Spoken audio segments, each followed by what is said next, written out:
Hi, this is Matt with Plating Pixels, home of cost-conscious comfort food, and today we're making super simple, homemade green chicken enchiladas. These use simple, affordable ingredients and easy steps you can follow. No experience is needed, and this recipe will make delicious homemade enchiladas that are restaurant quality at a fraction of the price.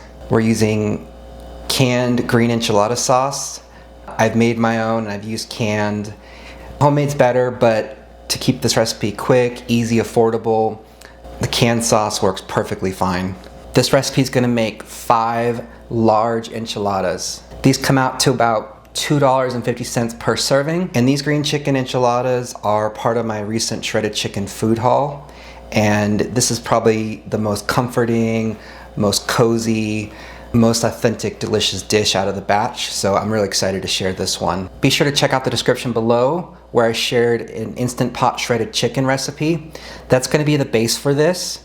I'll show you quick steps to make it here as well, or you can make it in a slow cooker or even just buy a rotisserie chicken and shred it at home. If you're using leftover chicken or not making it in the Instant Pot, go ahead and skip to the step after that. The first step is to add water to the Instant Pot. It'll be about 1 cup, and this goes directly in the pot.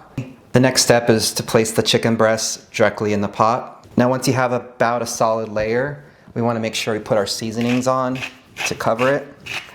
We're starting with salt, then pepper, and garlic powder. I like to do a somewhat generous coating of each of these, but do this to taste if you're on a low sodium diet or prefer it seasoned a certain way. This is where you can make the recipe your own. Now that the chicken's seasoned, it's ready to cook. So we'll put the lid on the Instant Pot. Make sure you lock it in place. For this recipe, all you need is 10 minutes in the Instant Pot for juicy, fork tender shredded chicken. Be sure to not open up the steam release.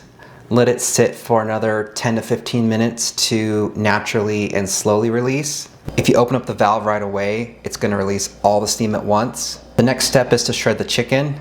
And we'll use 2 forks, or you can use a meat shredder to shred the chicken. Now that we have our shredded chicken ready, we can move on to the filling. The first step is we're going to dice an onion. The onion's going to help give it rich, authentic flavors. I found this is the easiest way to dice onions. Start by cutting it in half lengthwise, then cut off both of the ends. Place the flat side down. Then from the flat cut edge, cut vertically down. Now simply turn it 90 degrees and slice perpendicular to your cuts, and see how these come off in nice little cubes pre-diced. These are the perfect size for our enchilada filling. Next we'll want to prepare minced garlic. I have some peeled here.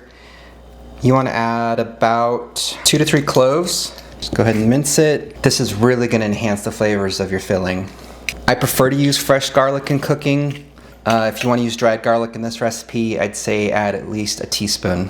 Preheat a large nonstick pan or skillet to medium heat with about a tablespoon of cooking oil. With the oil and the pan preheated, we're going to add just the diced onions first and give them a stir to coat in the oil. Onions take a lot longer than the garlic to cook, so that's why we're starting with these. Watch them carefully, stir often. It's going to take about 5 to 7 minutes. You want them to be soft, slightly translucent, and very fragrant. They've cooked down a bit, which is going to make the flavor a little bit more mild. They're going to be softer, so the texture doesn't overpower the filling. Now add the minced garlic and stir in. You want to cook about 1 minute more until fragrant.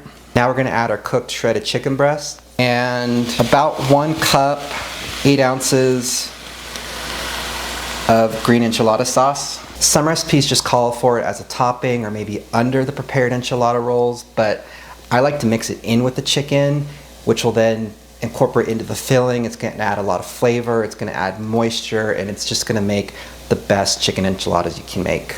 Add 1 can or about 7 ounces of diced green chilies. I'm using medium, but depending on your spice tolerance, you could use mild or hot. And finally, we'll add one of my favorite spices for Mexican dishes. We're adding a teaspoon of cumin.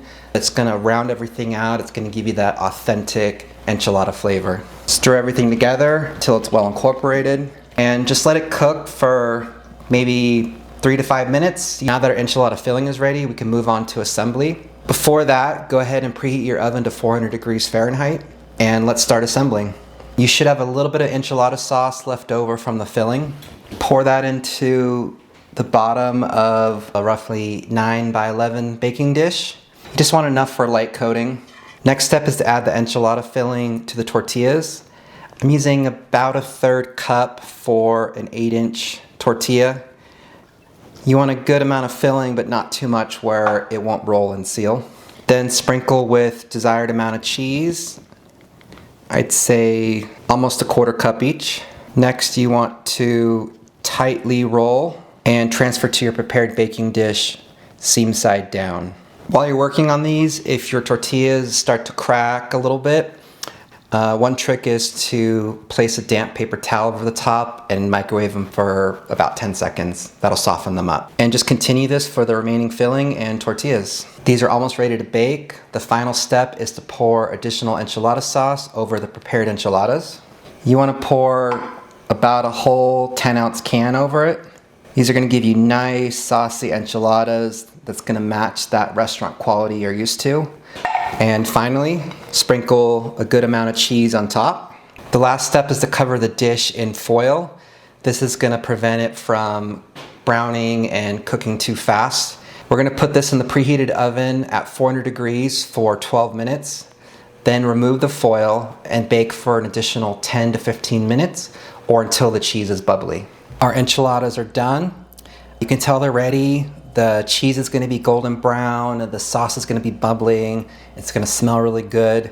At that stage, take it out of the oven, let it rest for at least 5, maybe 10 minutes to let the inside set a little bit, and then serve and enjoy.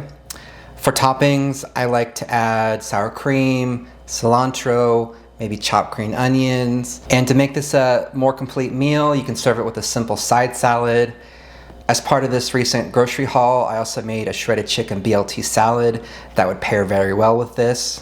And there you have it. We made super simple green enchiladas at home. These are restaurant quality, but at the fraction of the price. And it's also great for leftovers. It'll store in the fridge for 3 to 4 days, or you can store it in the freezer, and they'll store in the freezer about 2 to 3 months and retain their ideal texture. Then you just want to let them defrost in the fridge and either bake, air fry, or microwave to reheat them. Be sure to check out the description below and grab the full printable recipe. And be sure to like this video and subscribe to Plating Pixels to get all my cost-conscious comfort food recipes.